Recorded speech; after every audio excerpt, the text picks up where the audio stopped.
Olá, boa noite a todos. Eu sou Iliasmin Souza e essa é uma aula do Clube da Cardio. O tema de hoje será quando indicar o fechamento do forame oval patente, o FOP. Então, o paciente chega no consultório já com diagnóstico de FOP. Devo ou não prosseguir investigação diagnóstica? Devo ou não tratar esse paciente?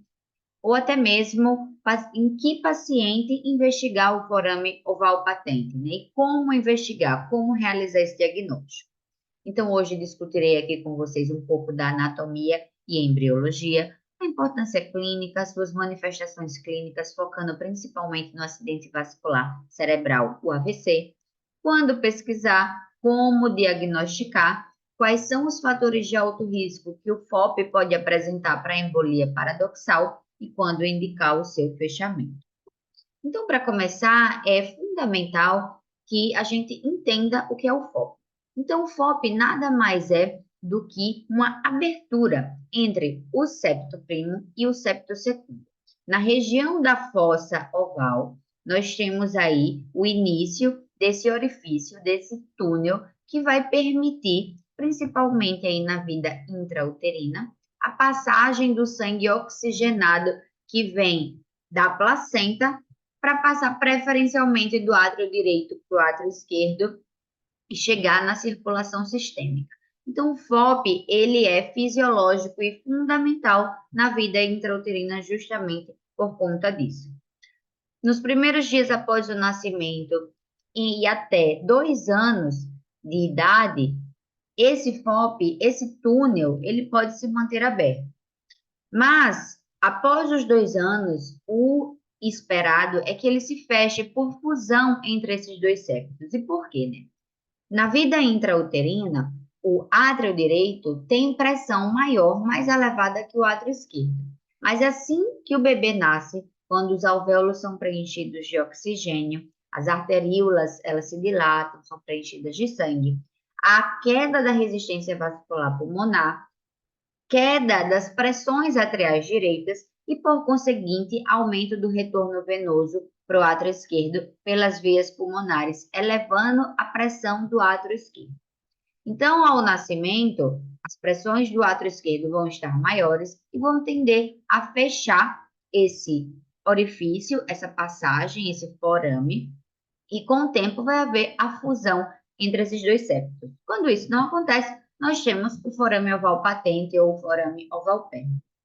Eu trago aqui para vocês essas imagens. Aqui são fotos de um coração dissecado. Aqui é uma imagem que nós estaríamos vendo o septo interatrial em uma visão de dentro do átrio direito. Então, essa região da cratera é a região que nós chamamos de fossa oval. A seta mais larga, em azul, aponta justamente a direção do percúito que o sangue pode percorrer. Deste lado seria a visão do septo interatrial de dentro do átrio esquerdo. Então, em branco pontilhado é o correspondente à fossa oval. E a seta verde aponta para o orifício de desembocadura do forame oval. Na vida intrauterina, então, a pressão no átrio direito é maior, vai passar sangue do lado direito para o lado esquerdo. Quando o bebê nasce, a criança cresce e esse forame ele não se fecha e nós temos o diagnóstico de FOP, o shunt ele será da esquerda para a direita, porque as pressões atriais esquerdas são maiores. Mas em situações como, por exemplo, tosse, espirro, força para evacuar, manobras que simulem uma valsalva, nós podemos ter o shunt paradoxal, que é a passagem do sangue do átrio direito para o átrio esquerdo. E aí onde está o grande problema? Pois num paciente, por exemplo, que tem um êmbolo, ali por uma TVP, uma trombose venosa profunda, esse êmbolo pode passar do átrio direito para o átrio esquerdo e atingir a circulação cerebral, causando um AVC. Então, falando um pouco sobre a prevalência, é muito importante que a gente entenda e tenha a ideia de que o FOP é muito prevalente. Então, na população em geral, é encontrado em 25 a 30%. Diversos estudos já avaliaram a prevalência do FOP. E é uma prevalência ainda maior no grupo de pacientes com AVC criptogênico, podendo chegar até 50%. Por isso, entendam que o FOP ele vai ser encontrado com uma certa frequência na população em geral. E a grande maioria da população é assintomática, ou seja, é um achado incidental de exame. É um paciente que foi fazer o exame por outro motivo, um exame de check-up, e acabou aí tendo um diagnóstico de forame oval patente. Se for um paciente assintomático, que não está investigando uma causa de embolia paradoxal, não tem por que prosseguir a investigação, indicar o seu fechamento. Nós vamos ter que ter cuidado nos pacientes que têm AVC embólico. Por quê? Pode ter sido por uma embolia paradoxal. Nós vamos discutir mais para frente. E é muito importante que nesses pacientes a gente sempre pesquise os fatores de risco para trombose venosa profunda. Porque o FOP, ele não é o causador do AVC. Ele, na verdade, propicia, ali é um túnel que vai propiciar a passagem do êmbolo, uma passagem de forma paradoxal do átrio direito para o átrio esquerdo, e esse êmbolo atinge a circulação cerebral, causando isquemia, tá? Além do AVC embólico, outras manifestações clínicas que eu quero destacar aqui para os senhores seria a enxaqueca. E a enxaqueca, o estudo NOMAS, que foi um estudo de base populacional forte, forneceu aí evidências observacionais de alta qualidade de que o FOP ele não está associado à enxaqueca e não há indicação do fechamento do FOP para tratamento de enxaqueca. Já a doença descompressiva do mergulho, com embolia gasosa, é uma situação que é rara e você pode sim considerar o fechamento do FOP naquela população que tem um FOP grande e que são profissionais de mergulho, são mergulhadores profissionais. E você excluiu todas as outras possíveis causas. Outra manifestação seria a síndrome da platina ortodeóxia. Aqueles pacientes que têm dispneia e dessaturação, têm o FOP com shunt e não tem outra causa que explique essa dessaturação. Então, pode ser considerado também. Mas vamos focar no AVC criptogênico, que é o objetivo dessa aula. O diagnóstico de AVC criptogênico, ele é dado pelo neurologista, mas o cardiologista é fundamental no manejo desse paciente. Nós, cardiologistas, vamos o quê? Pesquisar ali todas as possíveis causas cardioembólicas para esse AVC. Se tiver um FOP, nós vamos avaliar esse FOP, avaliar se esse FOP tem características ou não de alto risco para embolia paradoxal. Além disso, vamos tratar possíveis comorbidades que são controláveis, então avaliar se tem hipertensão, se está controlada, controlar diabetes, avaliar a doença arterial coronária, valvopatias. Então, enxergar esse paciente como um todo e junto com o neurologista, tentar elucidar qual é a etiologia desse AVC. Sabe-se já que o FOP ele é uma fonte menor de AVC, uma fonte de risco menor de AVC. Esse trabalho de 2021 elencou todas as diversas causas. Então, as causas maiores de risco de AVC são, aqui sempre em primeiro lugar, fibrilação atrial, que nós temos que pesquisar exaustivamente nesses pacientes.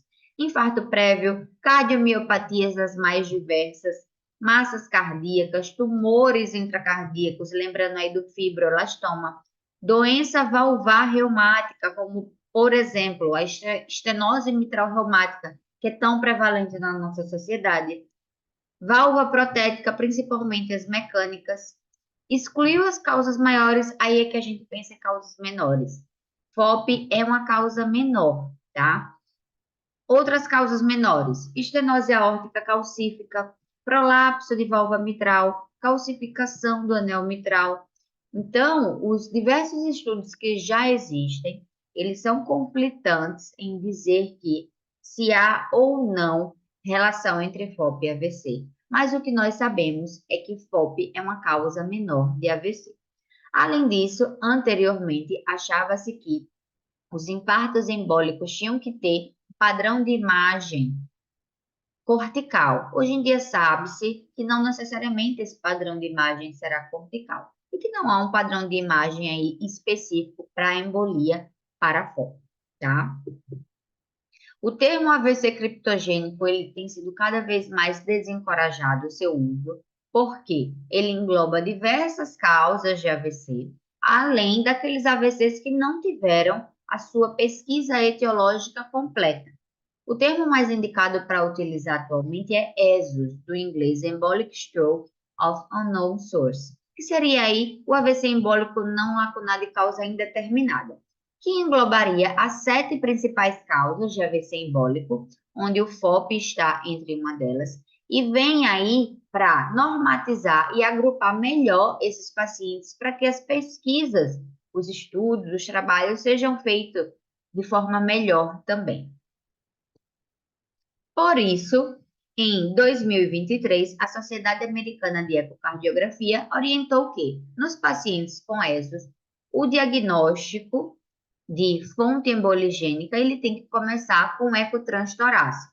Esse ecotranstorácico vai avaliar se tem trombo, tumor ou vegetação. Se tiver, vai tratar a causa específica. Se não tiver e tiver, esse paciente tiver fibrilação atrial, válvula protética ou uma janela acústica ecocardiográfica ruim, ele já pode ir direto para o transesofágico. Se não, ele pode ir aí, ele deve, na verdade, ir para um estudo contrastado, que é a solução salina agitada, as macrobolhas. Então, fazer as macrobolhas no próprio estudo transtorácico, de preferência múltiplas injeções em posições diferentes, justamente para avaliar se há shunte direita-esquerda, ou seja, paradoxal, nesse paciente. Se for positivo, se tiver o shunt, vai para estudo transesofágico para avaliar a anatomia desse septo, avaliar se tem outra lesão associada e se esse FOP tem ou não características de alto risco. Agora, se fez o transtorácico, fez a solução salina agitada e ainda assim foi negativo, você pode parar a investigação ou repetir por algumas semanas, mas se sua suspeita ainda for alta, você pode considerar um Doppler transcraniano ou ainda assim partir para o estudo transesofágico. Então, veja, o exame de rastreio inicial para pesquisa de FOP é o ecocardiograma transtorácico.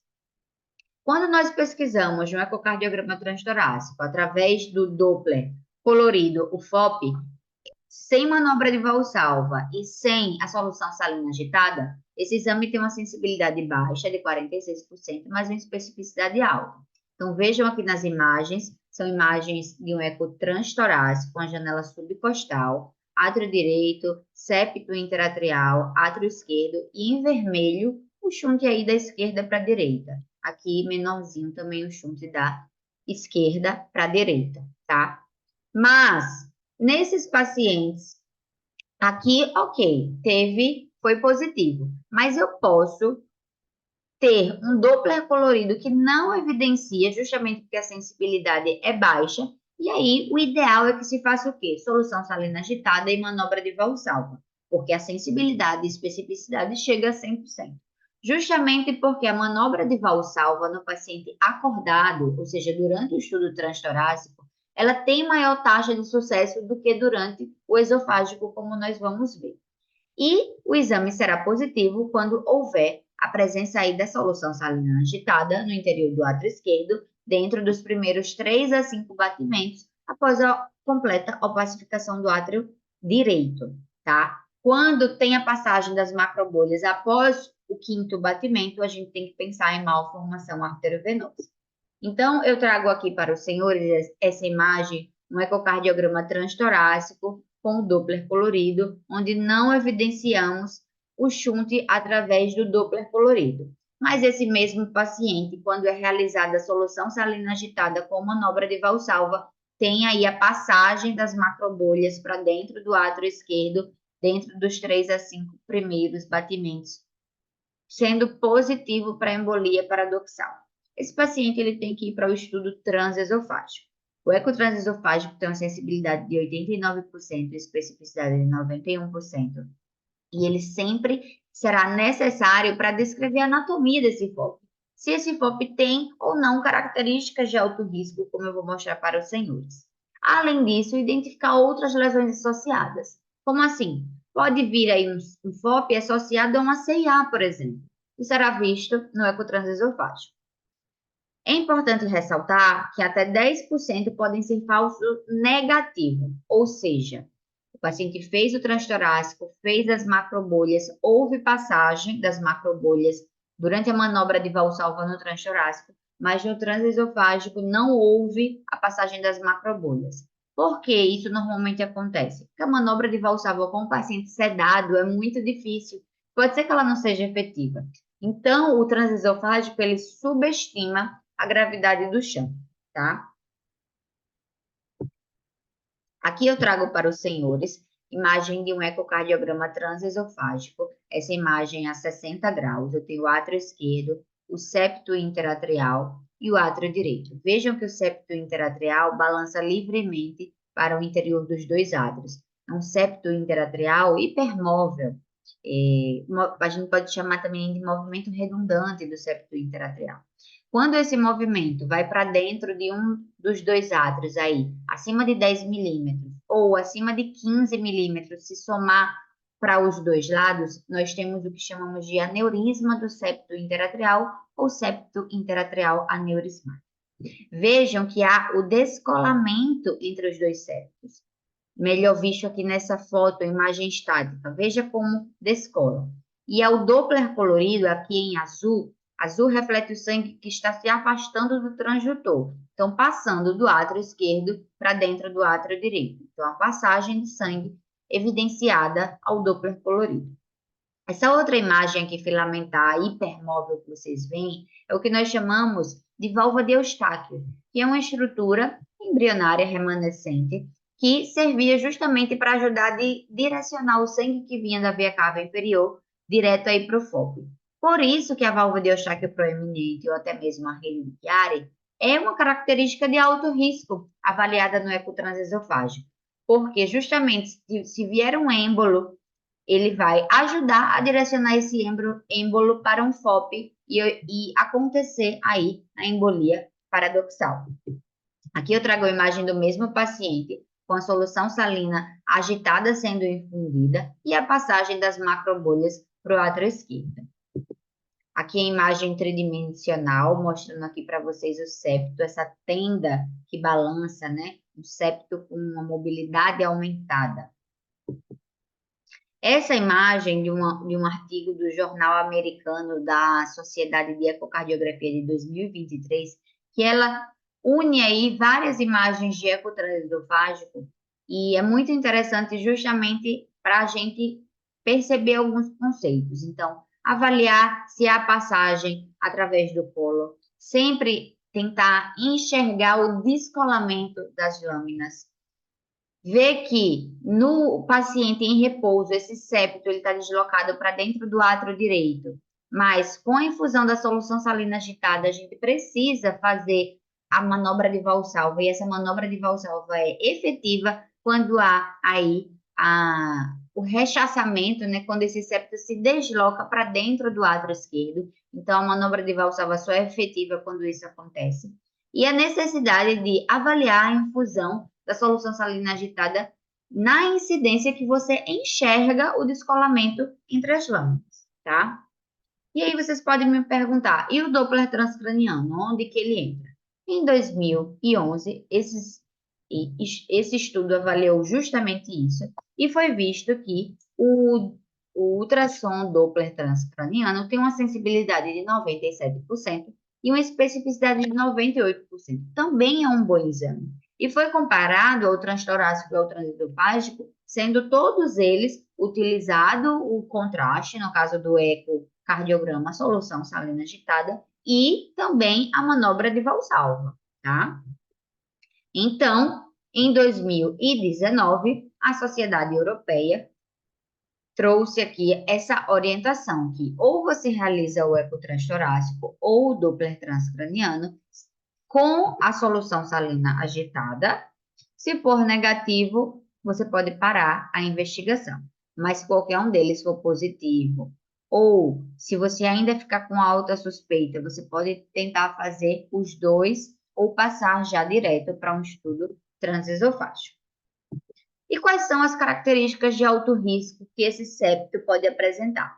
Então, em 2019, na Cayama e colaboradores, eles avaliaram diversas características do septo interatrial e após uma análise multivariada, foi visto as 5 principais características que correlacionam, que mostram correlação entre FOP e AVC, que foi o comprimento do túnel acima de 10 milímetros, que seria essa medida, a hipermobilidade do septo interatrial, como vocês acabaram de ver no estudo transesofágico, e eu trouxe aqui para vocês verem no transtorácico, uma janela apical de 4 câmaras, que vocês veem o deslocamento do septo, uma válvula de Eustáquio proeminente ou rede de Chiari, um shunte largo da direita para a esquerda durante valsalva, e um pequeno ângulo entre a veia cava e o FOP, aí menor ou igual a 10 graus. Por quê? Quanto menor o ângulo, mais facilmente esse sangue seria direcionado para o túnel do FOP, proporcionando aí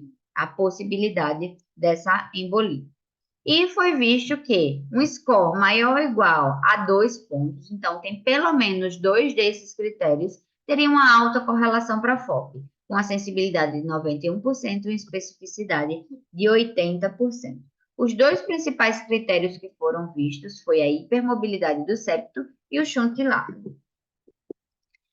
Em 2022, a Sociedade de Angiografia e Intervenção Cardiovascular trouxe aí, então, as recomendações para fechamento do FOP. Naqueles pacientes de 18 a 60 anos com AVC e FOP, você teria aí um bom grau de evidência para indicar o seu fechamento, principalmente se tiver um HOPE score maior ou igual a 7, como eu vou mostrar para os senhores.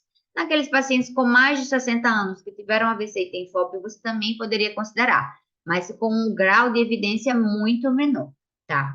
Então, como fazer na prática clínica? Você vai juntar uma avaliação clínica e características ecocardiográficas. A avaliação clínica será através do HOPE Score, que foi um score criado lá em 2013, que é um score que avalia o risco de embolia paradoxal pela Academia Americana de Neurologia. Vai avaliar, por exemplo, o paciente não tem hipertensão, ganha 1 ponto. Não tem diabetes, ganha 1 ponto. Não fuma, 1 ponto. Qual a idade? Quanto mais jovem, maior a pontuação. E quanto maior o HOPE score, principalmente maior ou igual a 7, maior o risco dessa associação entre o FOP e o AVC. E quais seriam as características ecocardiográficas que a classificação de Pascal usa? Um shunt largo, e ele considera maior que 20 macrobolhas, e ou aí um aneurisma do septo interatrial. Se tiver qualquer um desses dois presentes, na verdade, se tiver os dois presentes, é provável que esse FOP e esse AVC tenham correlação. Mas se tiver apenas um desses dois, é possível, tá? Se não tiver nenhum dos dois, é improvável.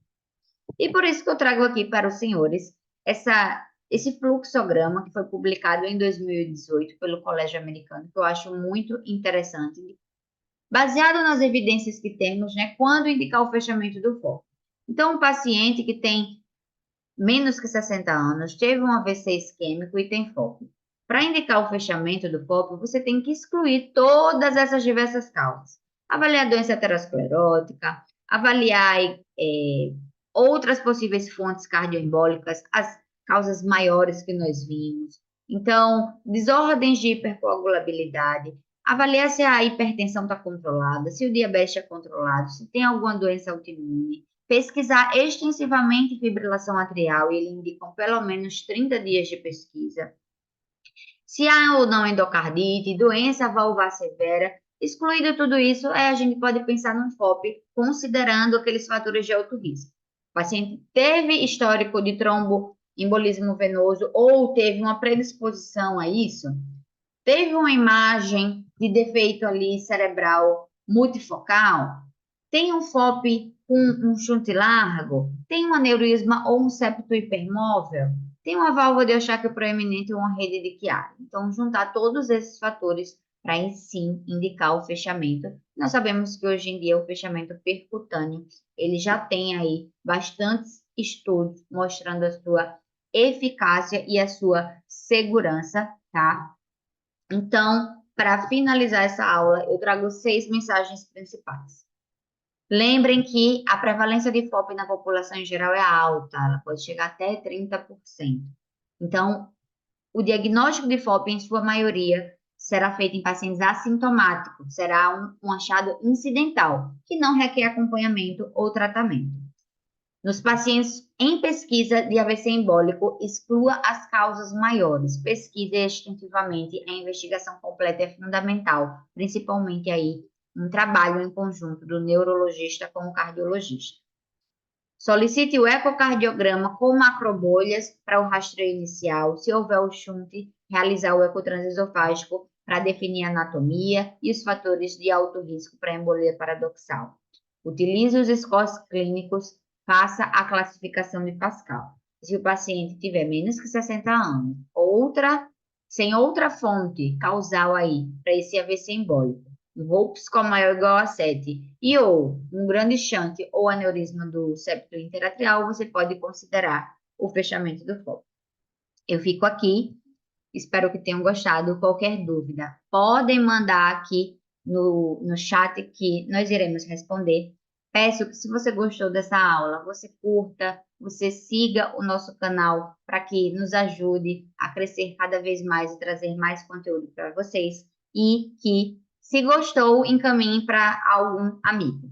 Tá bem? Até a próxima.